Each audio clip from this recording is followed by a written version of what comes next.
In today's video, I'm going to teach you how to shorten your Calendly link in 2025.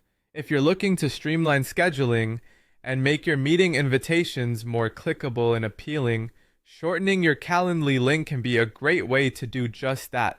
Let's walk through the process step by step, keeping it simple and easy to follow so you can start sharing those links in no time. First up, you'll want to open up Calendly. Head over to their website at calendly.com. If you're new to this platform, Calendly is a fantastic tool designed for scheduling appointments without the usual back and forth emails. Once you're on the main page, look towards the upper right corner. You'll see a login button. Go ahead and click on that.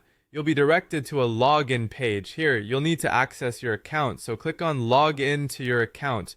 If you don't have an account yet, this is where you'd sign up, but assuming you already use Calendly, logging in will be your next step. The process is straightforward if you've linked your account to Google. Simply click on Continue with Google. This is one of the quickest ways to log in, especially if you're already logged into Google on your device. Once you click this option, you might be prompted to choose your Google account from a list. Select your account, and with just a couple of clicks, you'll be signed in. Now that you're logged in, take a glance at the top right corner of your dashboard. You'll see an initial P for your profile. Click on this to access your personal settings and options. Within this drop-down menu, there's an option labeled My Link.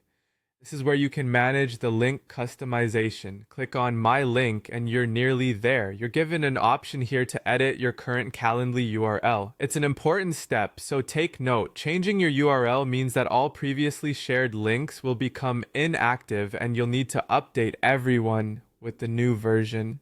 Make sure that's fine with you before proceeding. Once you've shortened and updated your link, you can start sharing it in emails, messages, your bio, or wherever else it might be needed. This new, concise link will make your scheduling process seamless and more professional. And there you go, you've successfully shortened your Calendly link. Remember, having an easily shareable and recognizable link can make a huge difference in how efficiently you set up meetings. Thanks for tuning in today, and I hope you found this guide helpful. If you have any more questions, feel free to leave a comment below, and don't forget to subscribe for more tech tips and guides.